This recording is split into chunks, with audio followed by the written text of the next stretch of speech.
그 여기서 쓰러져가 누가 데리고 와서 피자국이 찌기 있었는데 문에 열어 있었어요. 병원 폐쇄병동 출입문이 열려 있는 사이 탈출했습니다. 충격 심하다고 막 울고 보고 난리 났다고.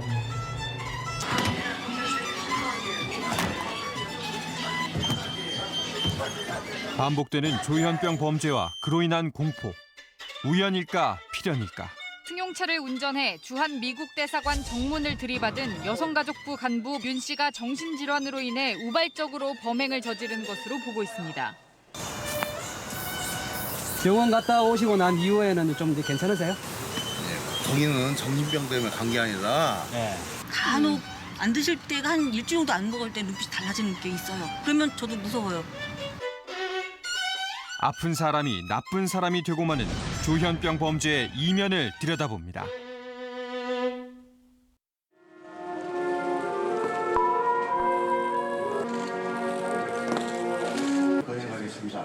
지난달 한 경찰관의 안타까운 죽음이 있었습니다. 고단했던 삶을 하늘에서나마 편히 내려놓으시고 많은 이들을 충격에 빠뜨린 고 김선현 경감의 사망 소식. 그는 한 주민이 휘두른 흉기에 찔려 임무 중 순직했습니다. 그날 김 경감이 출동한 현장에선 대체 무슨 일이 있었던 걸까? 여보세요? 예, 경찰분 두 분 출동했다가 한 명이 칼에 찔려가지고 내가 보니까 돌아가신 것 같아요. 칼에 찔렸다는 거예요? 누구? 경찰분이요, 경찰분이. 숨을 안 쉬는 것 같아요. 안 쓰는 것 같아요. 전화 끊지 마세요. 예, 예. 응급처치하겠습니다. 사건 당일 현장에서 119 응급센터에 신고한 사람을 찾아가 봤습니다.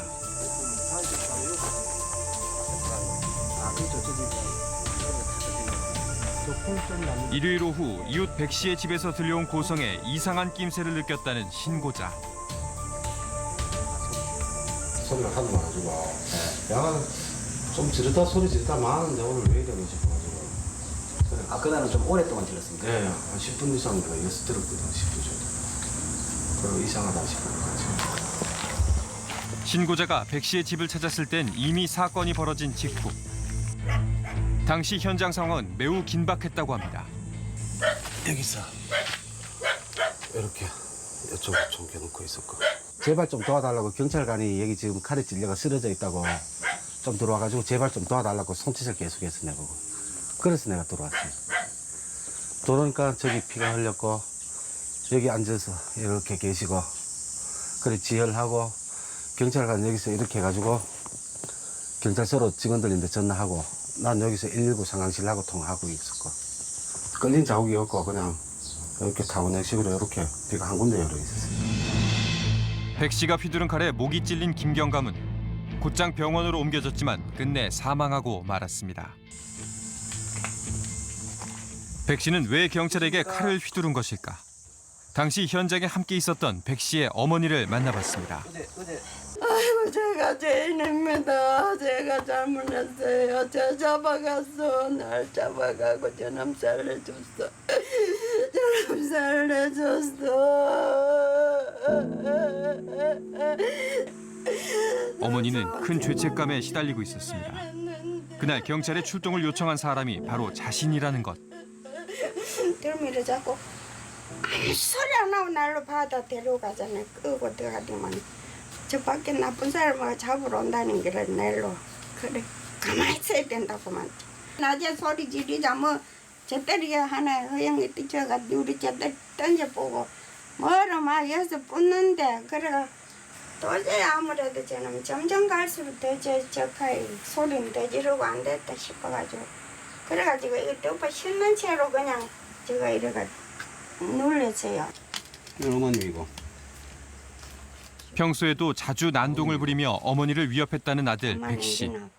그는 조현병 환자였습니다. 군 복무 시절부터 정신 이상 증세를 보였고 결국 의가사 제대를 했다고 합니다.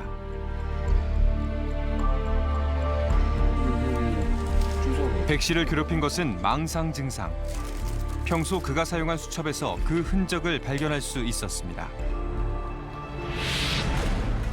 자신을 진시황의 후손이라 말하며 찬양하는 글귀부터 퇴마사라는 단어도 자주 등장합니다. 백 씨는 어머니에게 귀신이 쫓아온다는 말을 자주 했다고 합니다.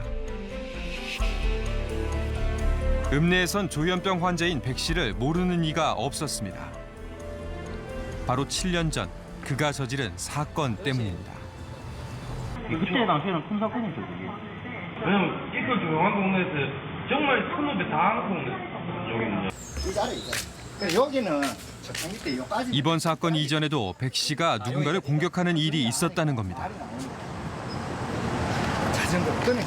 정신병이 있다 보니까 그 사람이 그냥 병원에 가는데 친구랑 이런 식으로 돼가지고 죽었다는 치료가. 그때 상황이 없어가지고. 당시 폐지를 주우며 생계를 유지하던 백 씨와 환경미화원 사이에 시비가 붙었다고 합니다. 환경미화원이 쓰레기통을 조심히 다루라는 지적을 하자 백 씨는 격분했고 양손으로 피해자를 밀어서 넘어뜨린 후 머리와 온몸을 10여 차례 세게 걷어차고 밟았습니다. 그리고 쓰러진 피해자에게 자전거를 집어던져 혼수 상태에 빠지게 만들었습니다.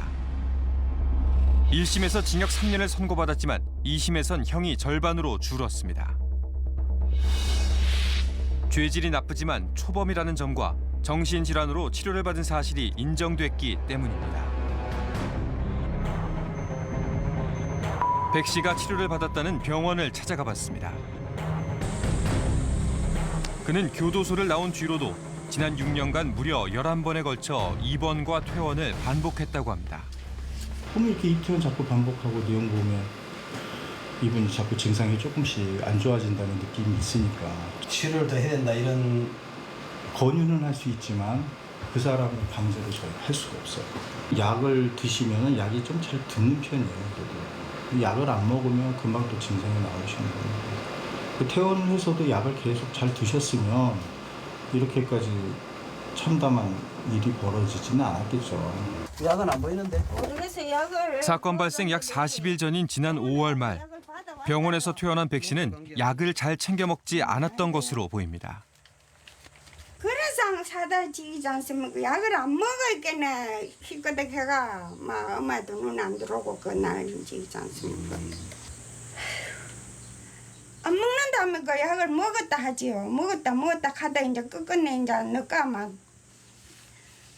원래 그 몸이 안 좋으면 병원에 보내시면 되잖아요. 병원에 보내야 되는데 지혈력을 안 갈라고 내가 멀쩡한데 왜 가냐고 이러이. 누구 도움을 안 받고는 못 가지 않습니까?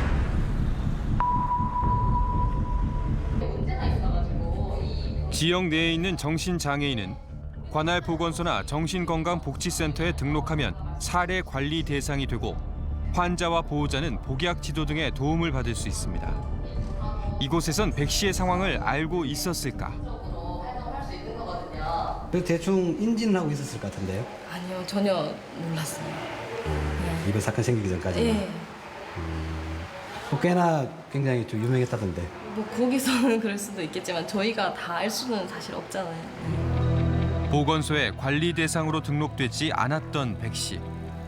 한때 그를 고용했던 가게 사장은 안타까움을 토로했습니다. 작년 7월 달부터는 증상이 굉장히 안 좋았어요. 일을 내가 못 시킬 정도예요. 계속 머리가 아프다고. 요 근래는 많이 갔어요. 1년 6개월 정도 같으면은 그 정도까지. 요 근래는 정신이 완전 갖는 것 같더라고요. 나는 별로씩 그런 거 없어요. 하루가 다르게 증상이 악화되면서 이웃들은 시한폭탄을 안고 사는 기분이었다고 합니다. 항상 불안했어요, 동네 사람들은. 새벽으로 잠을 안 자고 맨발로 막 걸어다니고 소리 지르고 막 이러니까 항상 불안하고. 내년에는 공포 속에서 살았거든요, 주민들이.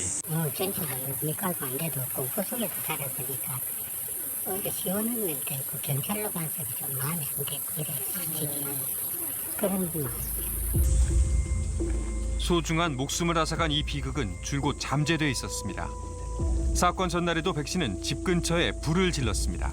그리고 그날도 경찰이 출동했습니다. 그날은 막 금방 오더라고요, 와가지고는. 그래, 아들 지금 뭐 하고 있나요? 이래 방에 지금 있습니다. 방에 있으면 됐습니다, 뭐.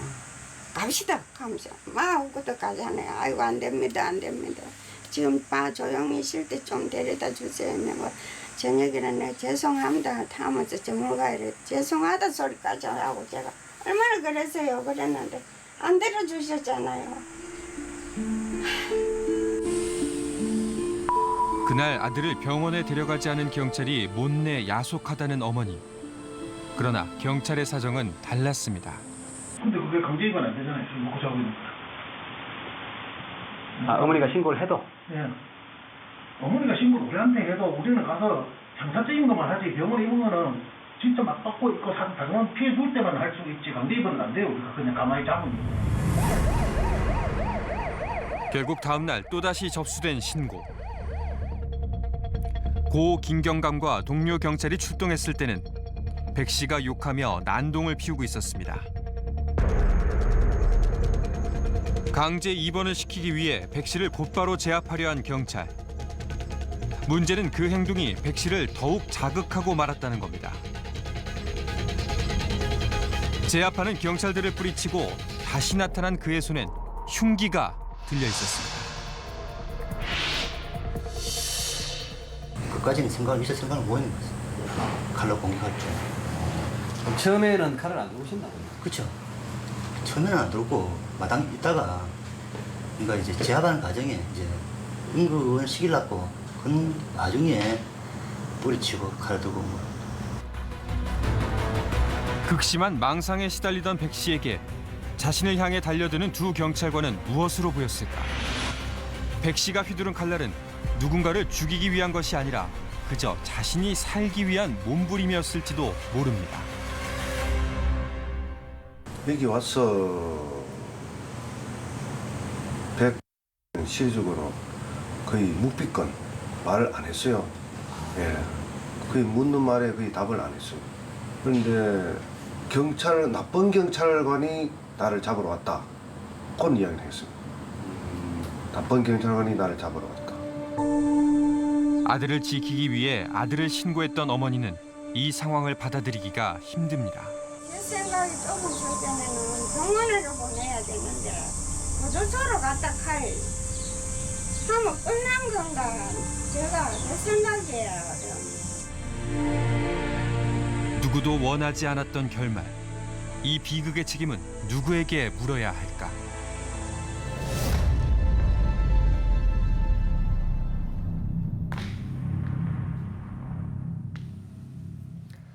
강남역 살인사건, 인천 초등생 유괴 살인사건에 이어 최근 경찰 살인사건까지. 잊을만 하면 터지는 강력 사건들. 피의자들이 모두 조현병 환자였다는 사실이 알려지면서 우리 사회엔 조현병 포비아, 즉 조현병 공포증이라는 말까지 등장했습니다. 그런데 혹시 알고 계십니까? 한때 정신분열증이라 불렸던 조현병은 생각보다 심각하거나 낯선 병이 아닙니다. 대한민국 인구의 1%, 즉 50만 명 정도가 조현병 환자로 추정될 만큼 흔한 질병입니다. 실제로 경찰에 살해한 백 씨의 수첩 한 귀퉁이에는 돈 관리를 잘하고 엄마 집을 구하겠다는 지극히 평범하고도 소박한 소망도 담겨져 있었습니다. 노모는 물론 이웃 주민들과 병원, 경찰들까지도 그의 병력을 알고 있었지만 치료를 중단한 지 40일이 채 못 돼 벌어진 끔찍한 사건. 과연 이 비극을 막을 수는 없었던 걸까요? 그런데 백 씨가 범행을 저지른 바로 그날, 다른 지역에서도 눈에 띄는 사건이 있었습니다. 영양군에서 경찰 사망 사건이 있었던 7월 8일. 형상복을 입은 44살 김모 씨. 병원 폐쇄병동 출입문이 열려 있는 사이 직원용 승강기를 타고 탈출했습니다. 광주에선 조현병 환자가 정신병원 폐쇄병동을 탈출하는 사건이 발생했습니다. 대중교통을 이용해 광주 시내 곳곳을 활보하고 다닌 김 씨. 그러나 당국에선 소재 파악도 하지 못했습니다. 그 사이 김 씨가 살인 전과자라는 사실까지 알려지면서 시민들의 불안감은 극에 달했습니다. 굉장히 많이 놀랐고요. 이런 범죄를 저지를지 모르는 거니까 그 소식을 듣고 엄마들 사이에 카톡이 쫙 퍼지면서 이런 일이 있었다, 이런 일이 있으니까 어떻게 해야 되냐, 불안하다. 김 씨의 행방은 사건 다음 날 한 시민에 의해 확인됐습니다. 광주에서 그 정신병원에서 한 명 네네. 탈출했었잖아요. 예. 잡혔어요? 아직 지금 안 잡힌 걸로 알고 있습니다. 혹시 뭐 인상착이 비슷한 사람 보신 게 있는가요? 비슷한 사람 있어가지고. 예, 어딘가요? 위치부터 말씀해 줘보세요. 여기 근데 계속 서성이고 있어요. 목적지가 없는 것 같아요.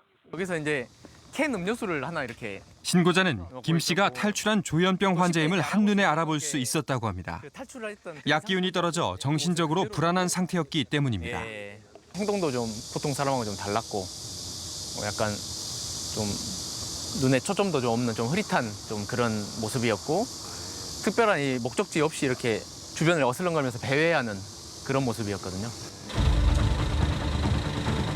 결국 정신병원을 벗어난 지 18시간 만에 붙잡힌 김 씨. 그는 3만 원을 들고 광주를 떠나 서울로 이동하려 했다고 진술했습니다. 돈을 더 빌렸으면 서울에 갔었는데 돈이 부족해서 서울행 그 버스를 못 탔답니다. 만약에 이분이 서울 갔었으면 혹시 더 큰 문제가 됐을 수도 있겠죠? 예, 맞습니다. 만약 서울로 버스를 타고 갔었다 하면은 아마 뭐 솔직히 이자 범죄까지 이루어질 가능성이 없지는 않습니다. 다른 사람이 자신을 죽이기 전에 자신이 먼저 죽여야 한다는 망상에 빠져있던 김 씨. 결국 지난 2011년 한 정신병원에서 동료 환자를 목졸라 살해했고 징역 3년과 치료 감호 명령을 받았습니다.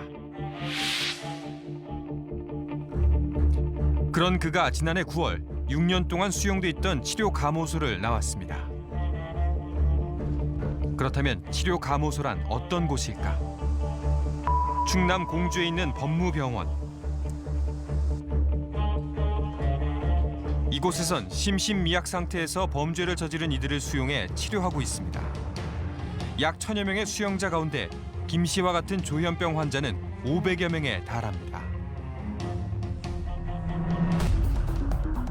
조현병 수용자들의 범죄 유형을 살펴보면 40% 이상이 살인, 그 외에도 폭력과 강간 등 강력범죄가 대부분입니다. 조현병과 같은 정신장애의 경우 치료 감호 기간은 최대 15년. 그런데 이 기간을 다 채우는 경우가 거의 없다고 합니다. 바로 가족료 제도 때문입니다.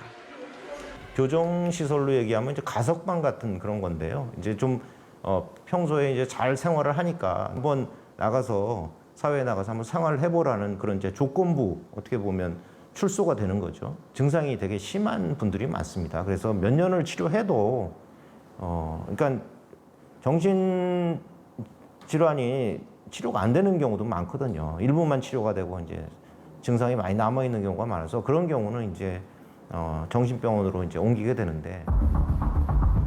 광주에서 정신병원을 탈출한 김 씨도 가족료 퇴수자였습니다. 살인 전과에 폐쇄병 등에 격리시킬 정도로 조현병이 심한 상태였지만 가족료 심사를 통과한 김 씨. 3년간의 보호 관찰과 입원 치료가 조건이었습니다. 그런데 1년도 되지 않아 병원을 탈출하는 일이 발생한 겁니다. 그것은 그 병원에 오늘 과실이 있죠. 과실 관리를 소홀했던 측면이 있죠. 엄밀히 따지게 되면 그건 탈출이라고 볼 수는 없어요. 이 사람은 그 치료 감호소에서 이렇게 거기서 이제 형이 다 이제 거기가 만기가 돼가지고 이제 그 이제 치료를 이제 받으려고 그러는 거잖아요. 입원을 한 거잖아요. 보호 관찰 대상이었지만 실질적인 관리와 치료는 병원의 몫이었습니다. 가족료 퇴소자 관리에 구멍이 생긴 겁니다. 지금 저 병원은 우리 이런 대상자를 치료해주는 그냥 민간 시설입니다. 우리가 저 병원에 이런 대상자를 맡겨놨다고 해서 이래라 저래라 이렇게 감독할 수 있는 그런 그 감독 위치 있는 기관이 아닙니다. 병원은. 김 씨처럼 가족료 중이거나 그 후에 문제를 일으켜 치료 감호소에 다시 들어오는 경우는 약 20%. 법무부에선 가족료 제도를 어떻게 바라보고 있을까? 우리는 이와 관련해 치료 감호소의 사정을 잘 안다는 관계자의 제보를 받았습니다. 이게 고무줄처럼 사건 사고가 없고 그리고 과밀화에 대한 얘기가 계속 지적을 받는다. 그러면 퇴사에는 좀 많아지는 것 같아요. 언론에 좀 타면 많아지고 예를 들어 이영학 사건 터졌을 때도 적어졌고 지금 이 사건 터졌을 때도 적어졌고 뭔가 약간 좀 조절을 했다고? 네, 분명 있어요. 저희가 봤을 때는. 가족료 제도를 이용해 수용 인원을 조절하는 이른바 수용자 밀어내기가 의심된다는 겁니다. 치료감호소는 시설 대비 수용 인원이 많고 관리 인력이 부족하다는 지적을 수년째 받고 있습니다. 제일 힘든 거는 의사 1인당 환자 수가 너무 많은 거고요. 그러니까 전문의 5명이서 지금 한 달 300명을 나눠보고 있기 때문에 그거에 대한 로딩이 굉장히 많고 지금 당장은 뭐 인력도 더 배치할 그것도 없고 공간도 리모델링을 제외하고는 더 뭐 할 수도 없고 물리적으로 불가능하게 보이거든요. 더 큰 문제는 치료 감호소를 떠난 이후의 관리 시스템이 너무나 부실하다는 겁니다. 현재는 가족료 퇴소자에게 적용되는 보호 관찰이 전부입니다. 솔직히 저 감독하는 것도 지금 법원 그런 상태입니다. 다 종료 상태에서 이분이 혹시 병원에서 다른 이상한 증상을 보였다거나 정체가 악화됐다거나 그렇다 하더라도 3년이 끝나는 건가요? 그렇죠. 우리가 법무부에서 별다른 어떤 조치를 안 하면은 가정의 기한이 끝나면은 완전 자유인이 됩니다. 허술한 제도 때문일까? 한 번 죄를 저지른 정신장애인의 재범률은 전체 범죄자 재범률의 2배에 가깝습니다. 정신장애 범죄의 특성상 보다 지속적인 치료가 필요하다고 전문가들은 말합니다. 일반 범죄 같으면 내가 예를 들어서 여기서 어떤 이득을 취하겠다든지 금전을 요구한다든지 그런 것 때문에 하는 거잖아요. 근데 이거는 이제 증상에서 하는 거니까 또 이제 약을 안 먹고 상태가 나빠지면 전에 하던 걸 똑같이 합니다. 결국 그분들이 이제 치료를 받고 난 다음에도 몇 년간 그분들이 치료를 적절히 받고 있느냐, 병원을 다니느냐, 약을 잘 먹고 있느냐 이런 거를 다 해야 되는데 문제는 그 치료 감호 기간이 끝나면 그 다음에 그걸 모니터링하는 시스템이 적절히 작동을 잘 안 합니다. 현재로서.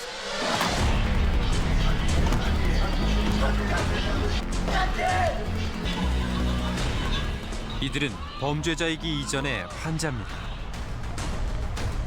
아픈 사람이 나쁜 사람이 되지 않기 위해선 체계적인 치료가 우선되어야 합니다. 그러나 법무부가 주도하는 현행 치료 감호 제도로는 문제를 해결하기 어렵다는 지적이 많습니다.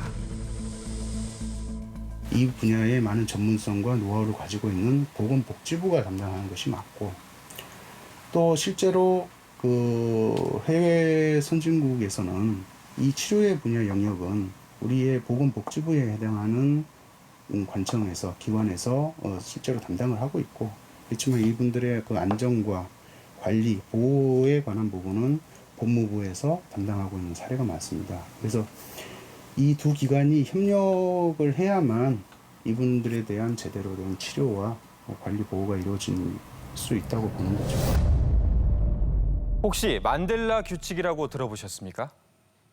수용자 처우에 관한 유엔의 최저 기준 규칙을 일컫는 말입니다. 여기에 따르면 모든 구금시설에 심리학, 정신과학 전문 인력의 의료 서비스를 제공할 것을 권고하고 있습니다. 그런데 우리나라의 경우 정신질환 범죄자의 치료 감호 시설은 단 2곳, 그마저도 전용 치료 감호소는 국립법무병원 단 1곳뿐입니다. 그렇다면 치료 감호 처분을 받기 전 단계인 구치소는 어떨까요? 정신과 전문의가 상주하는 경우는 현재 동부구치소가 유일합니다. 계속 잠 안 자고 이러시는 거예요? 올 5월부터 근무를 시작한 해당 전문의는 응급 상황에 대처하는 한편 원격 진료 시스템을 통해 전국 52개 교정시설 중 교도소와 구치소 6곳의 정신장애인 진료를 전담하고 있습니다. 정신과 전문의도 있고 또 정신병원 간호사라든지 그런 인력들이 활충이 되면 아무래도 그런 분들을 관리하고 치료하는데 훨씬 이제 지금보다는 훨씬 나아질 거라고 생각을 하고 있습니다. 구치소와 교도소의 사정도 열악하지만 조현병 범죄자가 이곳을 벗어나는 순간 치료의 연속성을 보장할 수 없다는 것도 큰 문제입니다. 결국 환자에 대한 부담은 고스란히 가족에게 돌아갑니다. 취재 도중 한 조현병 환자가 우리에게 도움을 요청해 왔습니다. 지난 2년 동안 매일같이 두려움에 떨었다는 이미현 씨. 112도 신고도 해보고 파출소 신고도 해보고 했는데 도움을 받을 데가 아무 데도 없었어요. 어떻게 하지 않으면 안 될 정도가 돼버려요. 사실은 제가 조현병으로만 알고 그쪽으로만 밀고 나가고. 본인은 그러면 이게 조현병이라고 생각하세요? 아니요. 지금 사람이 하는 거예요. 누군가 자신을 24시간 감시하며 명령을 내린다고 했습니다. 통화를 했던 것도 다 알고 있어요. 그분들이. 우리하고 통화했던 것도 알고 있어요? 예, 지금 여기 오시는 것도 다 알고 있어요. 누가요? 여자 둘인데 한 사람은 나이 좀 있으신 분이고 한 사람은 젊은 사람이고 부엌 싱크대 창문 쪽에서 들리기도 하고 안방 창문 쪽에서 들리기도 하고 화장실로 가면 화장실에서도 들릴 수가 있고.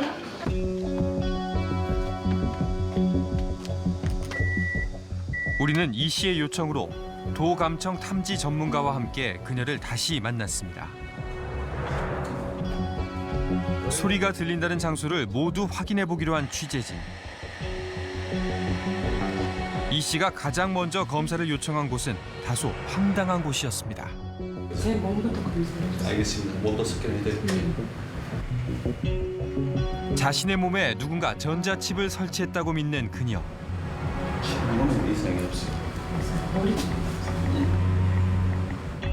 이 씨의 일터와 살고 있는 집 구석구석을 전문 장비로 검사했지만 수상한 흔적은 어디에서도 발견되지 않았습니다. 못 잡아냈다고 말하는데. 잠시만 설명 좀 해드릴게요. 네? 못 잡아냈다고 말하는데. 못 잡아냈다고 얘기한다고요? 자신의 눈으로 확인하고서도 결과를 못 믿겠다는 이 씨. 전 지금도 안 믿겨져요. 지금도 말을 지금 계속 하고 있는 상황인데. 뭐라고 그래요 지금? 이렇게 하고서도 일할 수 있겠느냐. 이 사람들이 바로 가는 거 아니고 내가 일하는 작업장에 와서 전파를 불 것이다. 지금 그렇게 말하고 있어요. 15%에서 20%는 다 조현병 환자나 조금 정신적으로 어떤 큰 충격을 받았던 분들이 뭐 자기의 생활에 대해서 다 불안을 느껴요. 핸드폰이든 집이든 도청, 몰카, 위치 추적, 심지어는 문 앞에서 미행을 한다고 생각하는 분도 많이 있고요. 과거 정신분열증이라 불렸던 조현병. 현악기의 줄을 잘 조율하면 좋은 소리가 나듯이 치료만 제대로 받으면 일상생활이 가능한 병입니다. 그러나 치료받지 않은 경우 망상과 환청, 환각 등이 심해져 예측할 수 없는 행동을 하게 됩니다. 지난 6월 미국 대사관을 향해 돌진한 차량 한 대. 다행히 인명피해는 없었지만 자칫 큰 사고로 이어질 뻔한 아찔한 순간이었습니다.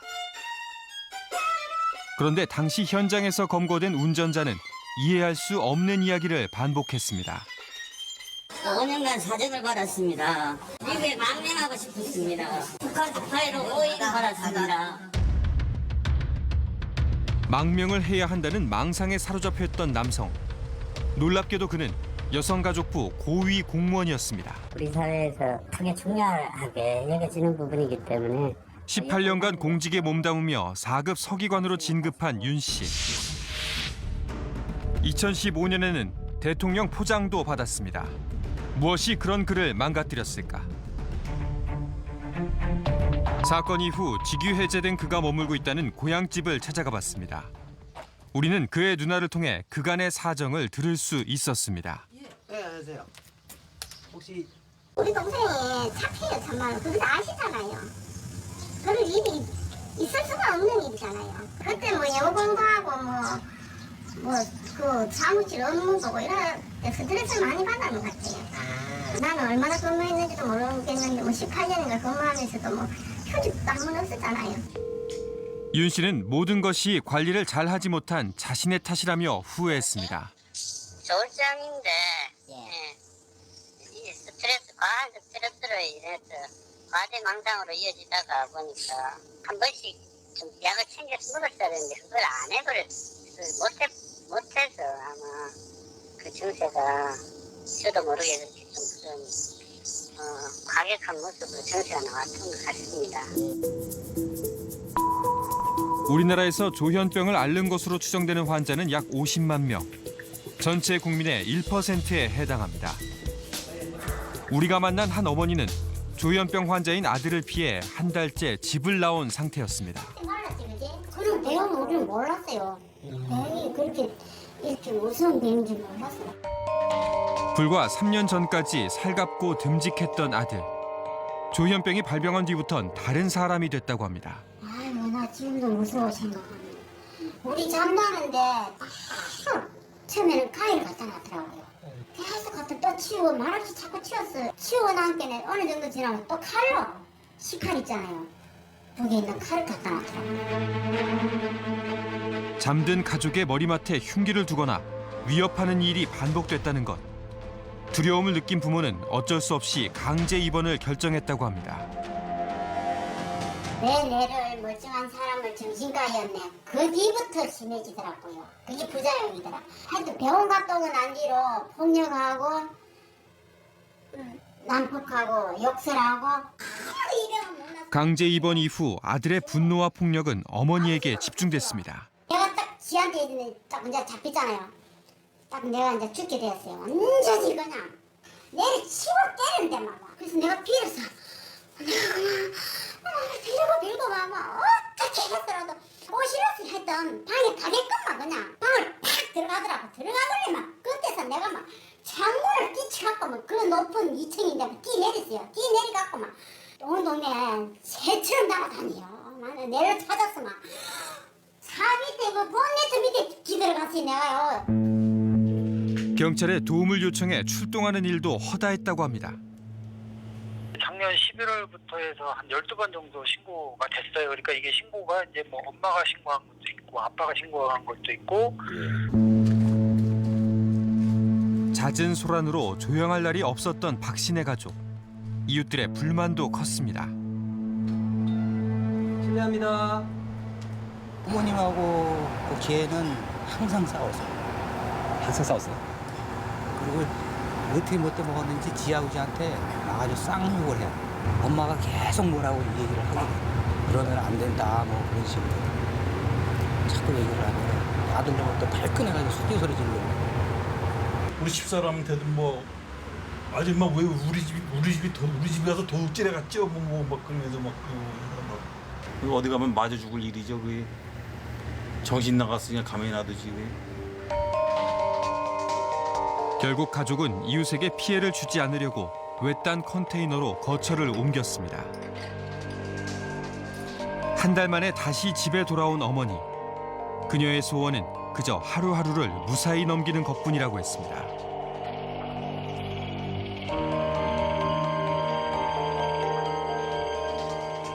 여보 이거는 하늘도 못 거치고 땅도 못 거치고 어사도 못 거치는데 그러니까 그만 순해지거라 우리가 안 건들고 그냥 놔두고 어디 가서 일을 하고 있으면 이 전화기가 빽 하고 울리면 여기부터 툭 내려앉는 거예요.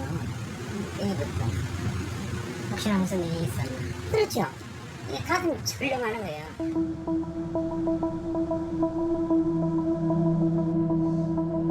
우리는 아들의 하루를 지켜봤습니다. 특별히 하는 일 없이 홀로 동네를 배회하는 아들. 다행히 사람들과의 마찰은 크게 없어 보입니다. 그러나 지난 4월부터 처방받은 약을 먹지 않고 있어 언제 어떻게 돌변할지 예측하기 어려운 상황. 우리는 부모를 대신해 아들에게 병원 진료를 받는 것은 어떨지 조심스럽게 권유해봤습니다. 아들은 자신의 병을 어떻게 인식하고 있을까? 병원 가고 싶은 건 안 가고 싶으면 제 마음이죠. 아파야 가는 거죠. 근데 가야 되니 잘 모르겠는데. 본인은 전혀 문제가 없다고 생각하세요? 저요? 네. 저 문제 있나요? 저 문제. 다른 병과 달리 조현병은 아플수록 병에 대한 인식이 사라집니다. 치료를 거부하는 아들을 위해 부부가 택할 수 있는 방법은 많지 않습니다. 최종 목적지는 시골 산으로 시골로 가려고 결국 또 한 번의 이사를 준비하는 부부. 아들을 데리고 아무도 없는 외딴 곳에 숨어 살기로 결심한 겁니다. 그래 마지막 결정을 이렇게 내린 거예요. 뭐냐면 난 폐 주지 말자. 진짜 우리도 앉자. 우리 셋이 중에서 하나 죽고 하나 죽으면 끝이잖아. 세상으로부터 고립된 채 살아가는 수많은 조현병 가족들. 때론 돌이킬 수 없는 비극으로 이어지기도 합니다. 지난 7월 8일 이곳에서 60대 여성이 죽은 지 이틀 만에 발견됐습니다. 조현병 환자인 큰아들과 단둘이 생활했던 어머니. 경찰 조사에 따르면 정신병원 입원을 권유한 어머니를 아들이 목 졸라 살해했다고 합니다. 시신을 발견한 사람은 어머니가 연락이 되지 않자 걱정돼 찾아온 둘째 아들이었습니다. 충격 심하다고 막 그러죠. 막내한테 충격이 심하다. 울고 보고 난리 났다고. 제 손으로 어머니를 죽인 큰아들의 경우는 어땠을까? 자기가 나쁜 냄새를 많이 했다고 정신 차린 거 스트레스 많이 했다고 울고 했다고. 나중에 알고 순간으로 씩 돌아갔어요. 통계에 따르면 가족 살해의 30%가 정신질환으로 인해 발생하고 있습니다. 정신질환이 가족의 삶을 얼마나 망가뜨리는지 여실히 보여줍니다. 나는 병원에 가기 싫은데 가족들은 병원밖에 없으니 병원에 집어넣으려고 그러고 그것 자체가 갈등의 원인이 되기도 하고 그걸로 인해서 가족 간의 위험성이 커질 수도 있는 거거든요. 정신적 장애 범주에 속하는 치매, 발달장애, 정신장애 이쪽은 국가가 좀 같이 관리를 해주지 않으면 사회적으로 풀기가 어렵습니다. 최근 잇따른 조현병 범죄에 정부가 대책을 발표했습니다. 바로 중증 정신질환자를 정신건강복지센터에 자동 등록시켜 사례 관리를 강화하겠다는 것. 정신건강복지센터는 지역 주민의 정신건강 증진 서비스를 제공하는 곳입니다. 그런데 전국 대부분의 센터가 이미 제 역할을 할 수 없을 정도로 과부하가 걸린 상태라고 합니다. 부족한 예산과 인력으로 너무 많은 사업을 담당하고 있기 때문입니다. 저희가 만성정신장애인 조현병이라든가 우울증, 조울병, 또 이제 알코올 중독 사업, 자살 예방 사업, 아동 청소년 사업 한 사람이 하는 역할들이 굉장히 많거든요. 사례 관리만 하는 게 아니고 매달려서 하는 게 아니기 때문에. 내가 운전할게 그럼. 안성시 정신건강복지센터에 등록된 사례관리 대상자는 316명. 직원 1명이 100명이 넘는 인원을 담당하고 있습니다. 뿐만 아니라 정신장애인과 관련한 모든 민원도 센터에서 담당해야 합니다. 저기 버스 정류장에 잠자는 거요. 잠자는 거 사진만 찍어 오라는데 요즘엔 또 안성가서 사지 여기서 앉아요. 노숙을 하신다는 이 노숙 거죠? 네. 지금 그거 해고 다니는 거야. 그리고 옷을 생전 안 빨아. 시간 개념이 없어서요. 2시고 3시고 4시고 뭐 저기 일을 못해. 말은 잘 들어. 내 말은. 민원이 들어올 경우 대상자를 만나 조치를 취해야 하지만 이날처럼 허탕을 치는 경우가 대부분이라고 합니다. 근데 이렇게 문장으로 없어지셔요. 그 배늘도 안에 있으면서 쭉 되고 문 안 열어줄 때 많아요. 저기 방문 하면. 대낮다네. 맞아요.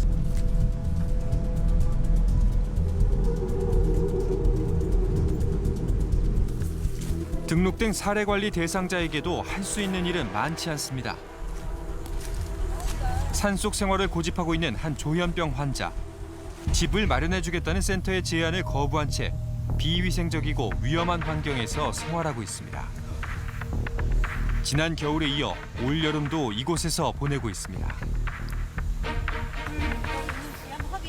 더 큰 문제는 자신의 병에 대한 인식이 없어 호전될 가능성도 적다는 겁니다.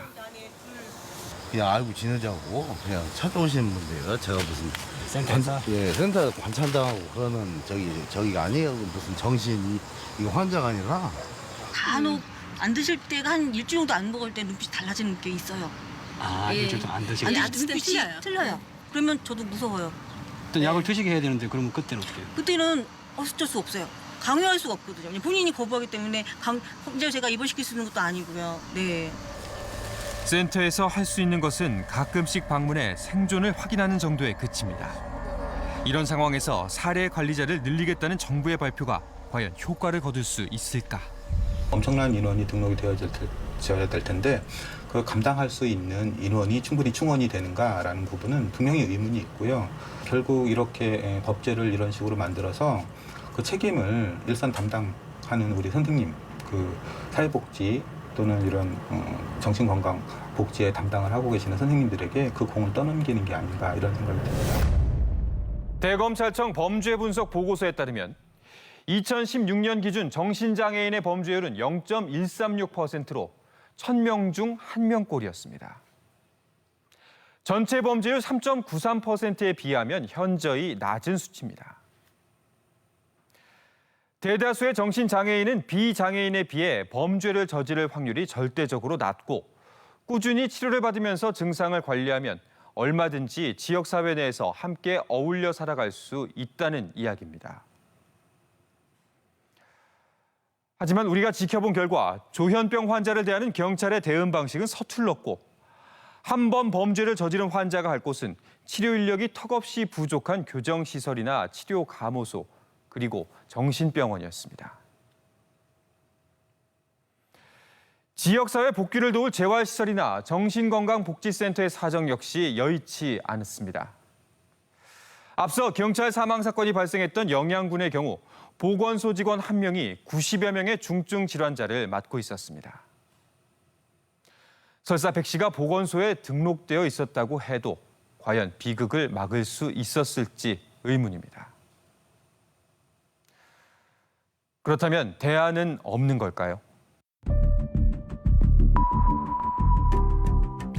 이미 수십 년 전부터 중증 정신질환에 대한 적극적인 서비스를 마련해온 미국. 한 조현병 환자가 흥분한 모습으로 주위를 경계합니다.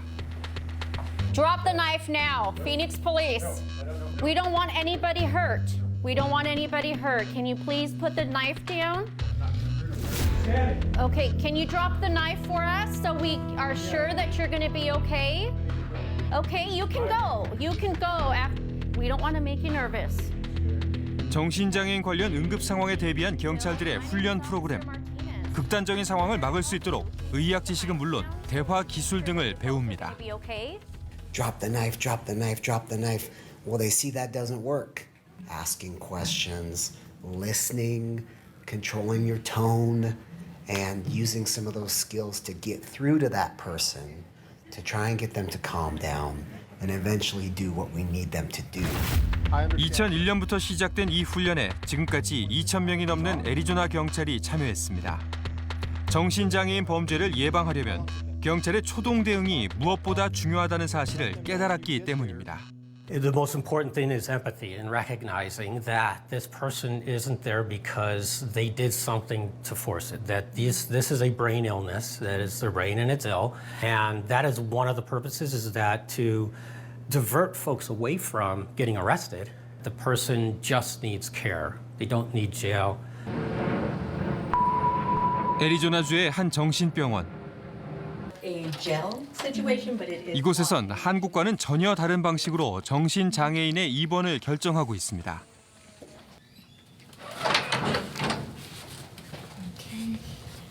바로 병원 내 법원입니다. This is the real thing. It is the real courtroom. So many psychiatric doctors as well as psychiatric nurses come and watch hearings to know what is to be expected. 판사가 환자에게 강제 입원이 필요한지, 입원 기간은 얼마가 적합한지 등을 판결합니다. 환자의 인권을 주장하는 쪽과 치료를 주장하는 측의 의견이 반영됩니다. 판결이 내려지기 전까지 환자는 전문 의료진에게 맡겨집니다. At the time that they come in, we assign 2 independent psychiatrists as well as social workers and a full clinical team, including psychiatric nurses.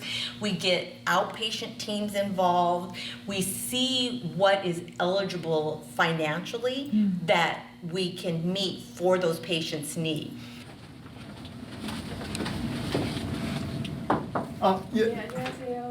애리조나 주립대 오현성 교수. 그는 현재 국가인권위원회의 의뢰로 국내외 정신보건 시스템을 연구하고 있습니다. 조현병 환자에 대한 두려움은 이 미국 사회에도 똑같이 있는 것 같아요. 제가 살아보니까. 그런데 여기는 대한민국과 비교했을 때 상대적으로 조현병을 가짐에도 불구하고 지역사회에서 살고 계신 분들이 많아요. 왜냐하면 지역사회에서 약 먹고 잘 사시니까. 지역사회에서 복약관리가 잘 안 될 경우에 그런 상황에 대처하는 위기 개입 시스템이나 이런 것들이 잘 돼 있으니까. 특히 정신재활센터의 역할이 큽니다. 30년 전 설립된 스타센터. 해마다 3,000명에 가까운 정신장애인이 이곳을 이용하고 있습니다. 고립된 채 살아가던 정신장애인들이 이곳에서 다양한 프로그램을 무료로 이용하며 사회 적응 훈련을 하고 있습니다.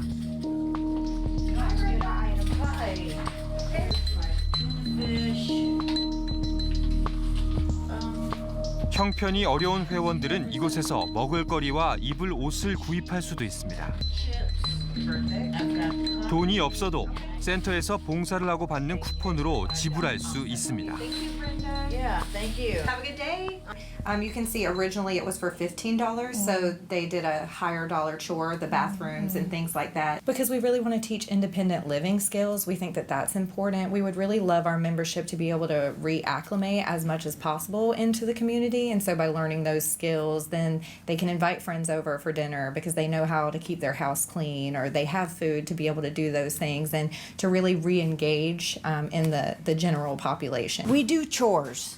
We do like mopping of the floors, doing the tables in the dining room, doing the bathroom, like mopping, cleaning the mirror, cleaning the sinks, and doing the windows, the back windows, the front windows, the doors, like when you open the doors and stuff, there's fingerprints all over the place.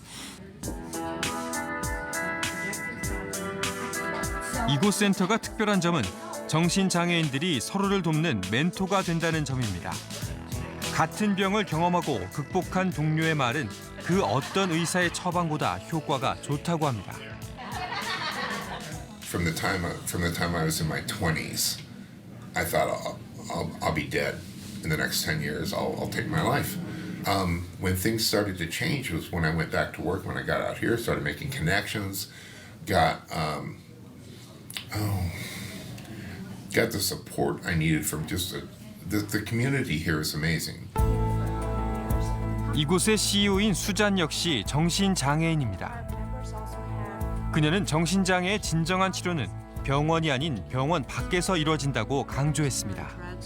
Proving hope and giving opportunities so people can decide to volunteer, can work part-time. Now I'm ready for full-time work. Now I'm ready to get married and have children. We're there for them to be able to come to us when they know they're having a hard time, they get the help they need, and then they can go back into the community again.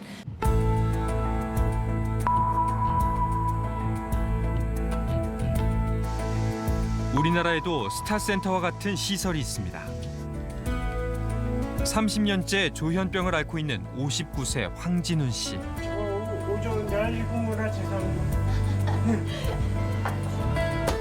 과거 정신병원 폐쇄병동에 강제 입원되기도 수차례. 그런 그가 이제는 정식 바리스타가 되어 일하고 있습니다. 감사합니다. 아이스 아메리카노 세잔 나왔습니다. 일하신 지는 얼마나 되셨어요?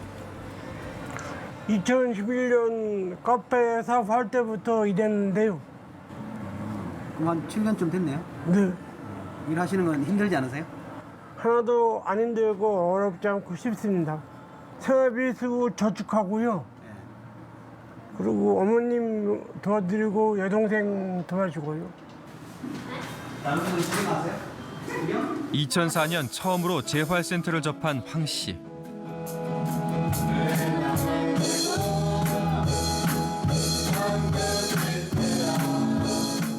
센터에서 밴드 활동, 인문학 수업 등 다양한 프로그램을 배우며 사회성을 기르고 있습니다. 그런 황 씨의 변화가 가장 놀라운 이는 바로 어머니입니다. 가장 달라진 거는 병을 인정하는 거죠. 그러니까 약을 먹는 거죠. 근데 그 인정 안 하는 사람은 약을 안 먹어요. 사람을 두려워하지 않죠. 우리 정신장애의 특징이 사람 두려워하는 거예요. 만나는 거 싫어하고 말하는 거 싫어하고 귀찮아해요. 그거가 달라진 거예요.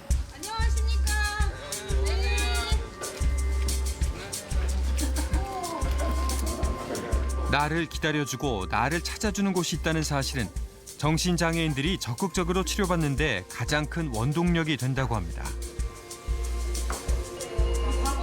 동료들과 함께 일상을 나누면서 이제는 가족의 도움이 없이도 스스로 자신의 병을 조율할 수 있다는 회원들.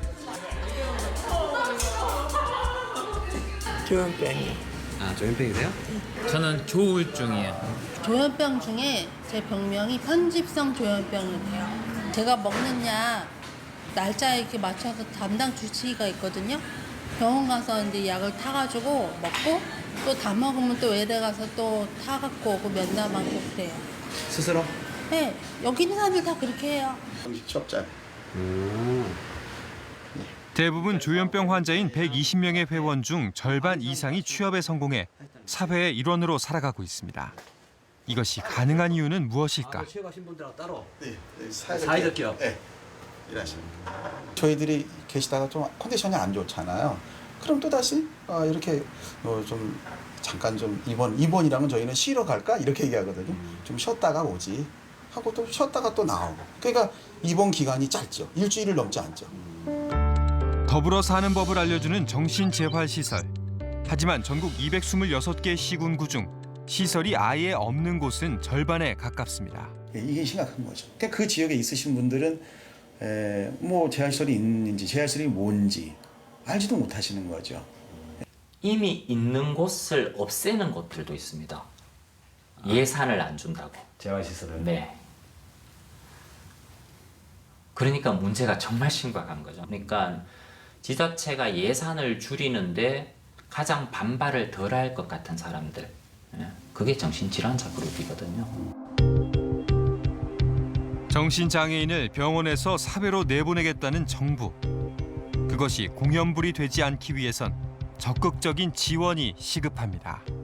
강제 입원이 어려워졌음에도 불구하고 지금 많은 중증 정신질환 환자들이 지역사회에 안 나오세요. 이분들은 왜 안 나오냐? 나가봤자 자기들이 살 수 없는 걸 알아요.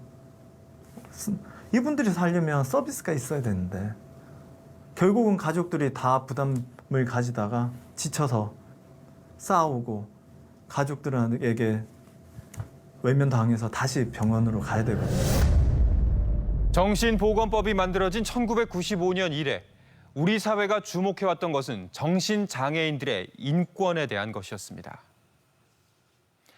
추정 60분 역시 수차례 방송을 통해 가족 간 갈등이나 재산 다툼에 강제 입원 제도가 악용되는 현장이나 노숙인들로 돈벌이를 하는 정신병원의 문제 등을 고발해왔습니다. 정신장애인의 인권을 위해 강제 입원이 까다로워지고 퇴원 심사가 3개월 주기로 짧아진 것은 분명 환영할 만한 일입니다. 하지만 간과해서는 안 될 것이 있습니다. 조현병 환자들을 비롯한 정신장애인들이 지역사회에서 어울려 살아갈 수 있도록 뒷받침해 줄 수 있는 환경이 조성될 때 이들의 진정한 인권이 보장될 수 있다는 겁니다. 보건복지부는 다음 달 중순경 커뮤니티 케어, 즉 지역사회 돌봄 체계에 대한 로드맵을 발표할 예정이라고 밝혔습니다. 이제는 아픈 사람이 나쁜 사람이 될 수밖에 없는 시스템부터 바꿔야 할 때입니다.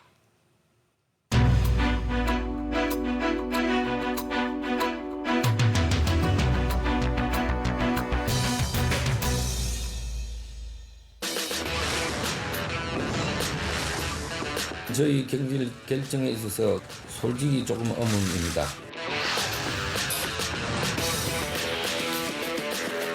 협회가 책임을 안 지려는 것밖에 더 되겠어요.